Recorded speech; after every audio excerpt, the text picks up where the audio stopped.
But during COVID, there was a specific math teacher at the high school level, and I'll never forget what he said in a meeting. He was like, these students are getting real world knowledge right now. Why do they need the Pythagorean theorem? Why do they need like the mathematical formulas? They're going to do fine on their own because they're getting real world experience right now. This is kind of what he was telling himself in order to be a shitty teacher, if I was being so blunt right there. But there were a couple things from that. The biggest one was the ego. How do you know what information is going to save these kids' lives?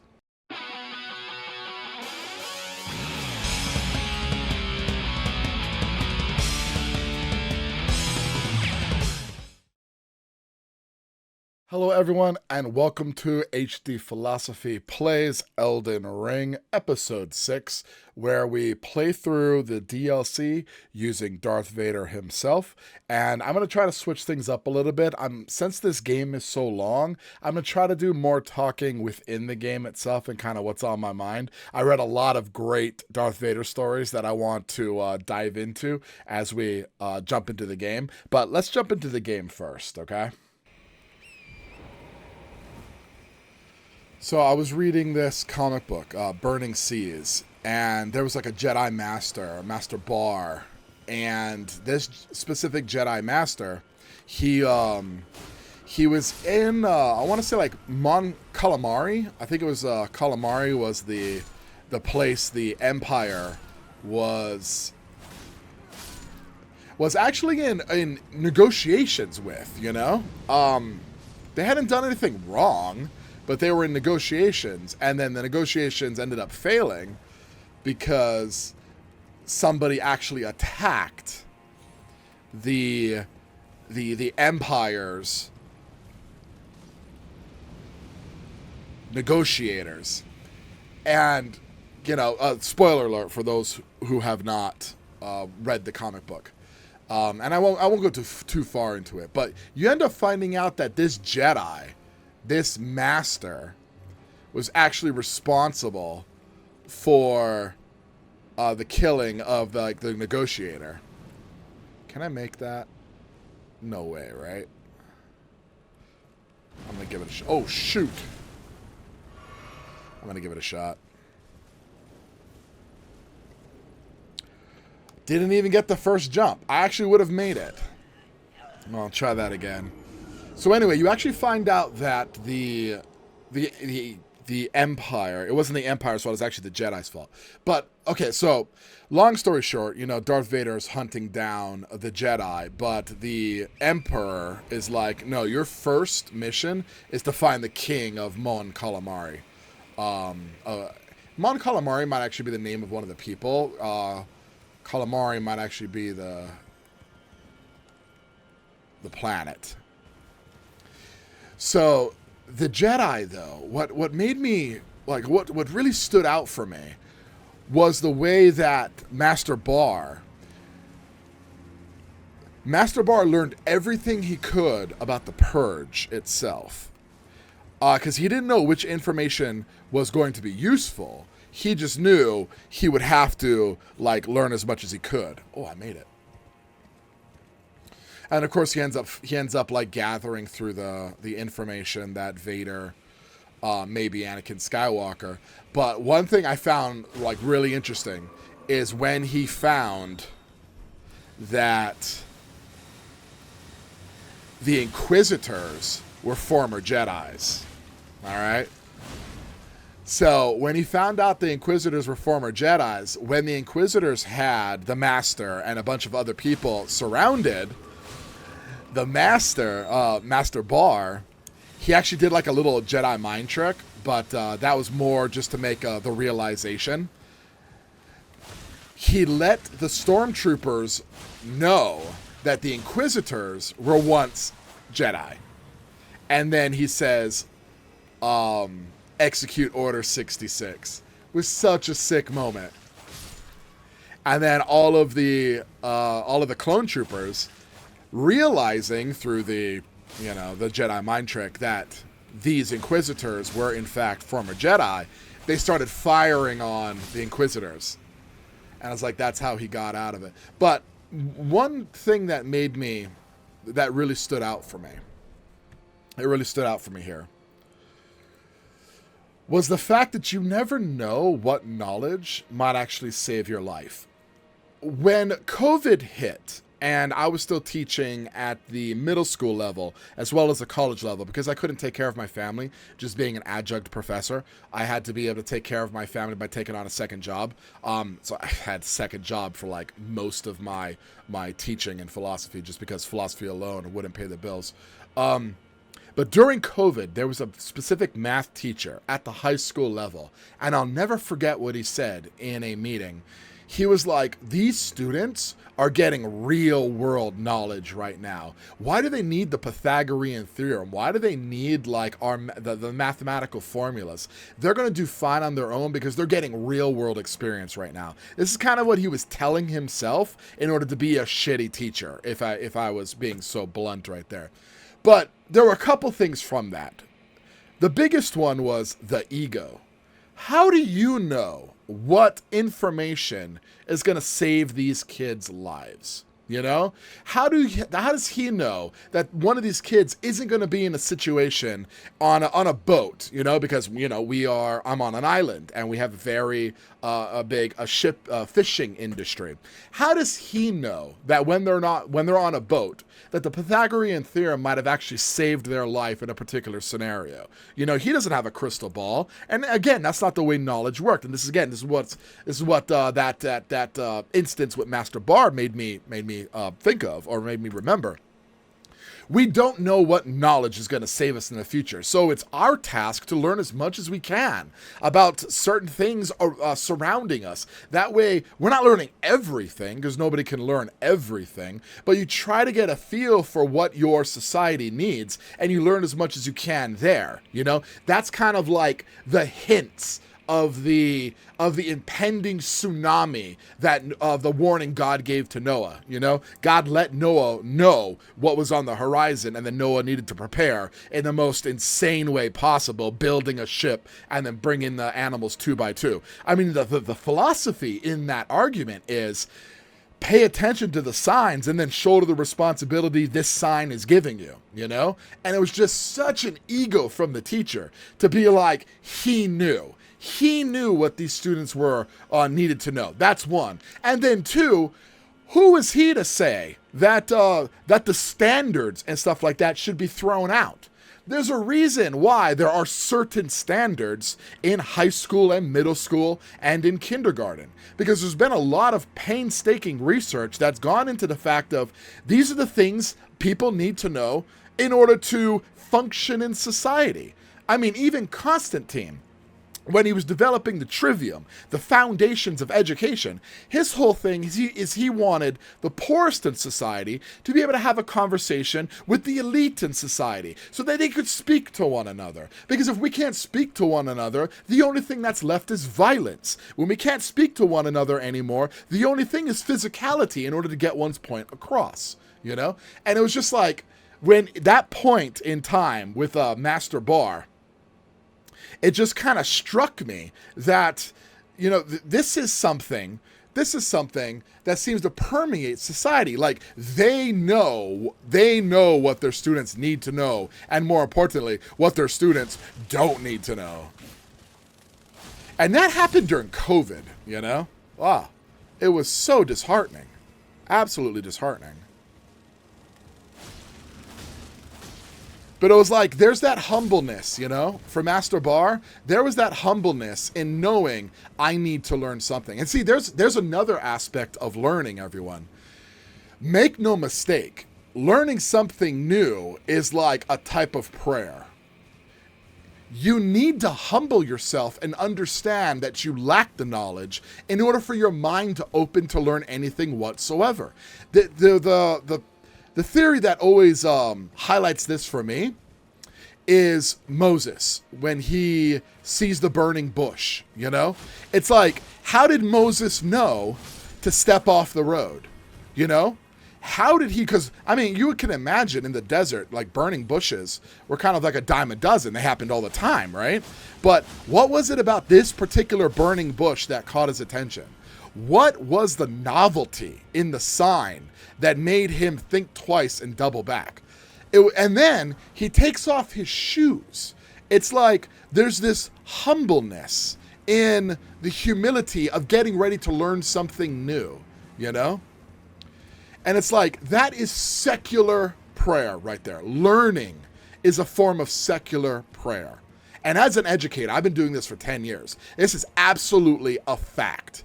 You need to be able to humble yourself in order to learn something new. And the Master Jedi Bar, like, he was kind of like the most humble individual, a Jedi Master going back to learn everything he possibly could, not knowing which information was going to save his life, but then being able to put some information together in order to not only save his life, but save his Padawan's life as well, you know? Now, the other dichotomy to this is something Master Bar actually said. No different than droids. Clones are no different than droids. And it's like, wait a minute. So you're talking about actual human beings, because clones are like semi-human, right? But in this way, they are no different than droids. Well, why? Well, because they don't think freely. They're just machines. You point them in the direction and they attack, you know? So it's like they don't have their free will. And I just loved that dichotomy. I loved that I loved that friction between like what is a robot and what is an actual human being.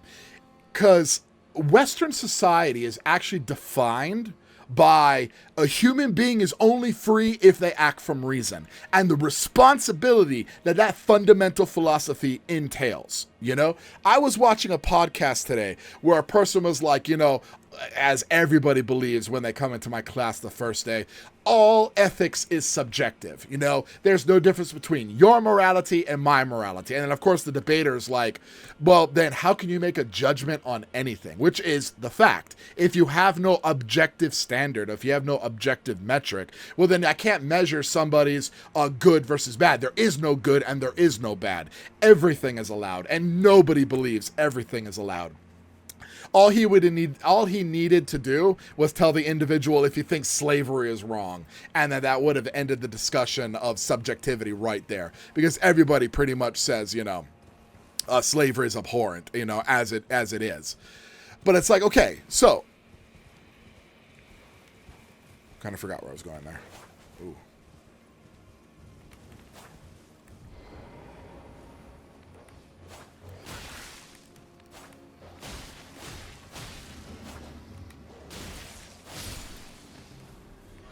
Oh, so the fundamental philosophy of being free absolutely demands that you act from freedom. You act from reason.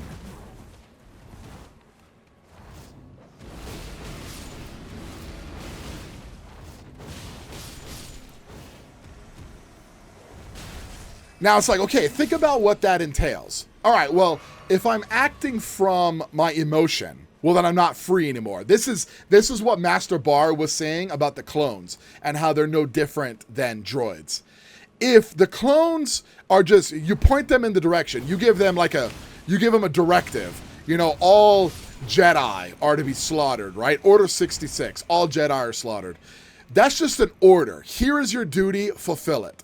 There's no discrimination involved. Anything that is a Jedi, former Jedi, ought to be destroyed. And so, of course, the clones turn on the Inquisitors. So, fundamentally, what we have here, though, is that it is considered robotic to just point in the direction and move, you know? That's considered robotic. That's not considered free. Now, imagine what that means in the grand scheme of things. All right? What kind of ethics, and this is Kantian ethics right here, what kind of ethics naturally follows from the duty that you are only free if you're acting from reason? You know? That's what Kant demonstrated, where he was like, well, I mean, you ought to promote autonomy, right? Because it is only free decisions that allow an individual to be moral. You know, the very fact that I could have chosen to act otherwise is how I'm judged in Oof.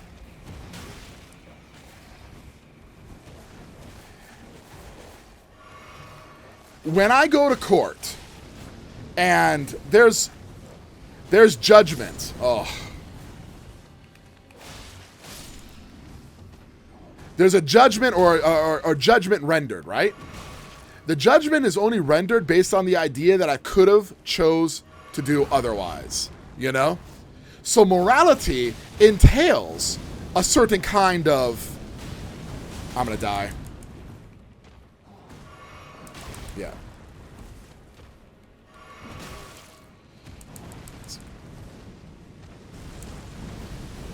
Let's see. Wow, that didn't stop, and then I had the fire to worry about too. So, when I'm in front of a judge, what the judge is trying to determine is, one, my intentions of the action, because it's only in the intentions that morality exists. And then, if I freely chose that, you know, if I wasn't under duress or something like that. So here you have a Kantian analysis of morality, all based on the concept that we are only free if we act from reason, you know?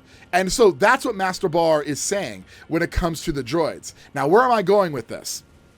A lot of people love the idea of, like, playing the villain, you know? Like, my kids, they're like, man, Dad, why are all of your favorite characters villains, you know? And, you know, it's an honest question, you know? It's definitely an honest question. And my reply is usually like, I want to analyze the things that are going to get in my way in the world, you know? It's like, to me, the best villain is the villains that we all deal with. And maybe I'll talk about that one day, you know, why, who is my favorite villain and why, you know? But for me, it's the villains that I understand the most, because I'm not a hero, you know? It's like, I can absolutely understand what drove Vader to become Vader. But anyway, so while there are people who are like, you know, I love being a villain, I want you to consider something. I want you to consider friendship, allies, people who you can rely on. Because what Master Bar demonstrated with the clones is we all like the idea of, like, complete obedience. But do you like the life lived of surrounding yourself with only the completely obedient? Those who don't think for themselves, you know? I'm thinking of, like those people who don't want a wife, you know? They just want somebody to do all their dishes and you know, shut up and make my food, or shut up and make a ham sandwich or something like that. And it's like, is that really what you want? No better than a robot, no better than a droid, not thinking for themselves, you know? More than just an application to the wife. This has an application to who you surround yourself with in the world. You go down like the life of crime, you're going to surround yourself with people who ought not be trusted, you know? Hoo-yah, I'm out.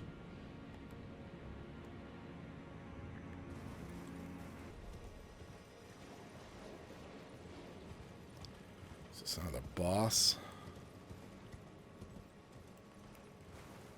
No. I've got a side of grace, though. And a boss.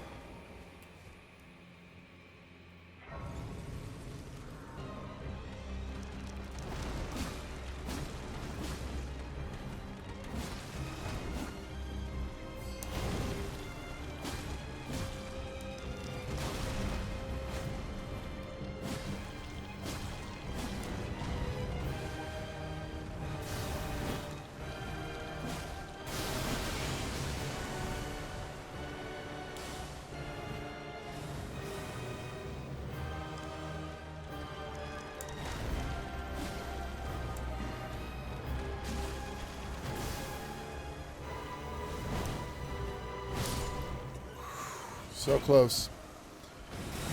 I'd even look at her life there. I probably should have just get that one more hit. When she went into that dance and I looked down at her life, I was like, oh, shoot. I should have done everything I could to hit her one more time there.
Jesus Christ.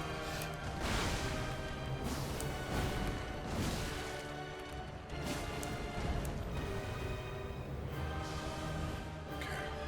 All right, here we go. Here we go. Here we go.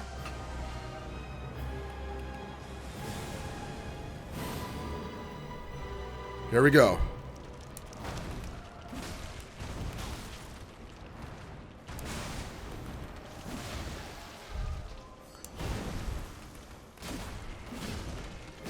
Bingo. We did it, everyone.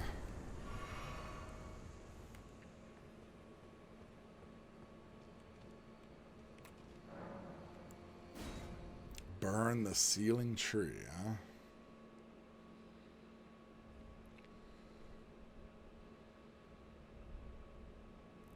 You see the modded Darth Vader, huh?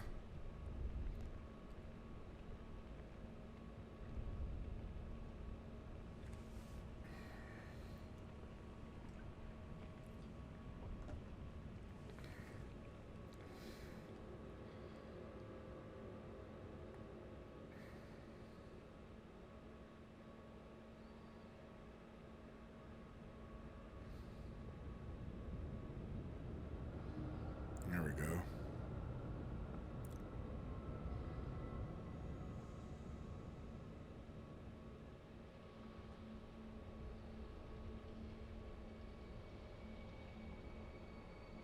Now what? We can see the kingdom or something? Yeah.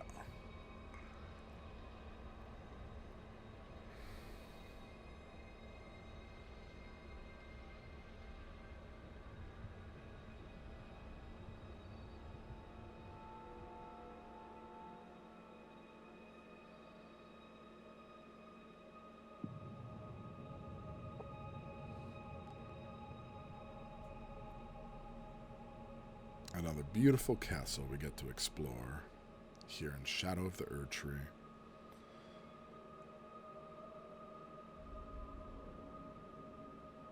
Am I being teleported? Yup, looks like it. Yeah, I better rest immediately.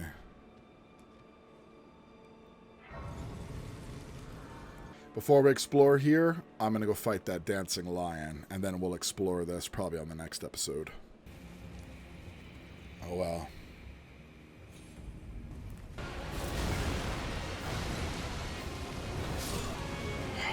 Alright. Divine Beast number 2. Yep, Steak of America. Wait a minute. You're recycling bad guys? What is this, a Mega Man game?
Lovely, lovely.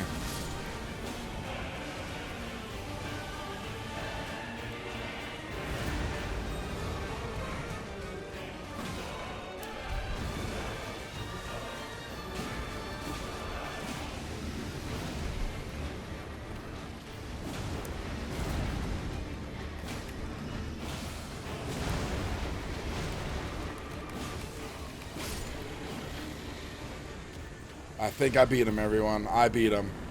Woo! With the ads and all. All right, there we have it. We beat the Divine Beast, that dancing lion, and we beat that centipede lady as well. That hit and run, but you know we found a way. We found a way. We burned through. So thank you for tuning in and watching a philosophy professor play Elden Ring with the Dark Lord himself. And as usual, take some time with the classics because they will awaken that hidden dragon within all of you. And I'll see you next time.